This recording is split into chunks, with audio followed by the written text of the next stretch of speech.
అందరికీ నమస్కారం. Welcome to iDream media. నా పేరు లుంబిని అండ్ మనతో పాటు ఇవాళ వీరభద్రరావు గారు ఉన్నారు, ప్రముఖ జ్యోతిష శాస్త్ర నిపుణులు. ఆయనతో మాట్లాడి రాశి ఫలాలు తెలుసుకుందాం. నమస్కారం గురుగారు. నమస్కారం అమ్మా. నమస్కారం. ఎలా ఉన్నారు? బాగున్నాను తల్లి. ముందుగా తులా రాశి వారికి ఈ సంవత్సరం ఎలా ఉంటుంది అండ్ ఎలాంటి జాగ్రత్తలు తీసుకోవాలంటారు వాళ్ళు? యథార్థానికి చెప్పాలంటే కనుక 2021 సంవత్సరం లగాయతు తులారాశి వారికి ఈ సంవత్సరం వరకు కూడా సరిగ్గా బాగాలేదండి. గత 3 సంవత్సరాలుగా వాళ్ళు చాలా చాలా ఇబ్బందులు పడుతున్నారు. ఎందుచేతనయ్య అంటే కనుక ఆ యొక్క గురుడు అనేటువంటి గురుగ్రహం మీనరాశిలో ఉన్నప్పటి నుంచి కూడా వాళ్ళకి అనుకోనటువంటి శత్రుస్థానాలు, వైవాహిక జీవితంలో ఇబ్బందులు, ఆరోగ్యపరమైనటువంటి ఇబ్బందులు 2021 నుంచి కూడా జరుగుతున్నాయి వాళ్ళకి. 2025 మార్చి 30 వరకు కూడా వాళ్ళకి అసలు సరైనటువంటి పురోగతి లేదు. మొన్న మే 15వ తారీఖున 2025 సంవత్సరం మే 15వ తారీఖున అష్టమ స్థానంలో ఉన్నటువంటి గురుడు వృషభ రాశిలోంచి మిథున రాశిలోకి మారారు. మనకు అప్పుడే సరస్వతి నది పుష్కరాలు వచ్చాయి. అప్పటి నుంచి కొంచెం తులారాశి వాళ్ళకి కొంచెం బాగుంది అని చెప్పిన అనుకోవడానికి సంబంధించినటువంటి అవకాశాలు ఉన్నాయి. మళ్ళీ దాంట్లో ఏంటంటే ఆ యొక్క లగ్నాధిపతి అనుకునేటువంటి శుక్రుడు కూడా రేపు 14వ తారీఖు, జూలై 14వ తారీఖు వరకు కూడా ఆ యొక్క శుక్రుడు అష్టమ స్థానంలో ఉన్నాడు. అంటే మళ్ళీ ఇంకా ఇప్పుడు కూడా ఇంకా సరిగ్గా బాగోలేదని అర్థం. గత 3-4 సంవత్సరాలుగా వాళ్ళు అయితే కనుక పాపం చుక్కలు ఎక్కడేస్తున్నారు తులారాశి వాళ్ళు.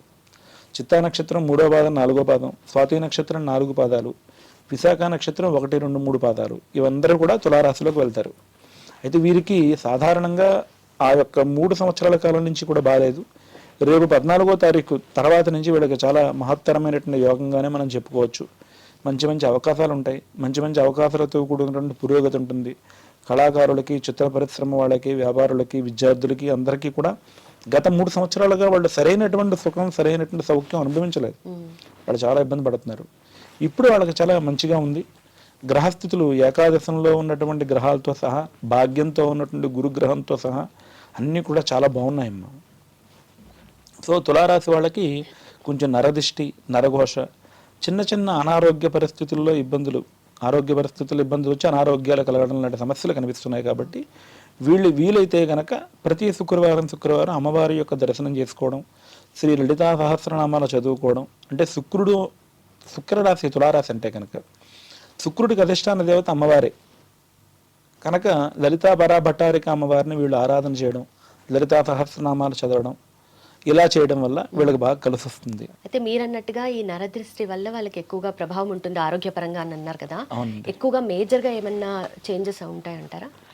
అంటే ప్రధానంగా నరదృష్టి అనేటువంటిది కనిపించినప్పుడు వాళ్ళ జీవితంలో పురోభివృద్ధి కనిపించినప్పటికీ కూడా ఈ నరఘోష లాంటి సమస్యల వల్ల వాళ్ళ జీవితంలో మళ్ళీ కొంచెం తడబాటు పడేటువంటి అవకాశం ఉంది. కాబట్టి ఆయా ఇబ్బందులు లేకుండా ఉండడం కోసం ఆ యొక్క శుక్రుడికి సంబంధించినటువంటి అధిష్టాన దేవత అమ్మవారు లలితా భట్టారిక అమ్మవారు మహాలక్ష్మీదేవి. కాబట్టి ఆ అమ్మవారి యొక్క ఆరాధన, అమ్మవారి యొక్క ఉపాసన చేయడం వల్ల వాళ్ళకి ఆ ఇబ్బందులు లేకుండా ఉంటాయమ్మా.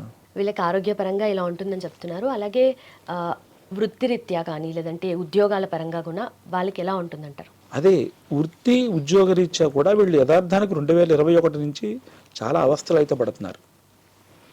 అవన్నిటి నుంచి కూడా ఆ యొక్క ఇబ్బందులన్నిటి నుంచి కూడా బయటపడి చాలా సుఖ సంతోషాలతో ఉండేటువంటి పరిస్థితి అయితే కనుక జూలై 14వ తారీఖు నుంచి కనిపిస్తుంది పుష్కలంగా. అంటే గ్రహస్థితులైనటువంటి ఈ యొక్క శని కానీ, రాహు కానీ, గురుడు కానీ, కేతువు కానీ, ఈ గ్రహాలన్నీ కూడా చాలా బాగున్నాయి. అయితే ఎప్పుడూ కూడా నెలకి ఒక్కసారైనా సరే చంద్రుడు అనేటువంటి ఆయన అష్టమ స్థానంలోకి వెళ్తూ ఉంటారు, 8వ స్థానంలోకి వెళ్తూ ఉంటారు. అంటే వృషభ రాశిలో సంచరిస్తూ ఉంటారు. అంటే కృత్తికా నక్షత్రం 2, 3, 4 పాదాల్లోకి, రోహిణి నక్షత్రంలోకి, మృగశిర నక్షత్రం 1, 2 పాదాల్లోకి కానీ చంద్రుడు సంచరిస్తే కనుక దాన్ని తులారాశి వాళ్ళకి అష్టమ చంద్రుడు అంటారు. అంటే తులారాశికే కాదండి, ఏ రాశికైనా సరే 8వ స్థానంలోకి చంద్రుడు వెళ్ళినప్పుడు కొంచెం మానసికంగా ఇబ్బంది పడేటువంటి అవకాశం ఉంటుంది. సో అలాంటి సమయంలో కొంచెం శివారాధన చేయడం వల్ల ఆ యొక్క ఇబ్బందుల నుంచి బయటపడవచ్చు. కానీ యథార్థానికి 2021 తర్వాత కంపేర్ చేస్తే తులారాశి వాళ్ళకి జూలై 14వ తారీఖు తర్వాత చాలా చాలా మహత్తరంగా యోగంగా బాగుంటుంది అనేటువంటిది నగ్న సత్యం. థ్యాంక్ యూ సో మచ్ గురుగారు. ధన్యవాదాలు. నమస్కారం.